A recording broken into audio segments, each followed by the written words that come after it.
122 milyon o 19% na porsyento ng bangus fry ang nagmumula sa probinsya ng Pangasinan. Gayunpaman, hindi ito sapat para tugunan ang demand na 615 milyong piraso ng bangus fry kada taon. Ibig sabihin, higit 80% ng mga ito ang kinakailangan pang iangkat. Para matugunan ito, planong itayo sa Barangay Arnedo, Bolinao, Pangasinan ang kauna-unahang government-led bangus hatchery. Mayroon itong pondo na 238.9 million pesos mula sa World Bank, national na pamahalaan at provincial government ng Pangasinan. Target nitong mapababa ang production cost ng mga bangus growers at matiyak ang kita ng mga ito.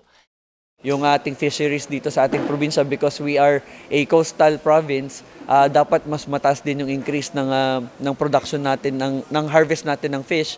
Kung magkataon, kayang makapaglabas ng bangus hatchery ng higit sa 100 milyong bangus fry at 48 milyon na bangus larva. Mapapakinabangan ito ng higit 40,000 lokal na mangingisda. Sisimulan ang konstruksyon sa unang quarter ngayong taon. Jose Robert Inventor, RNG News.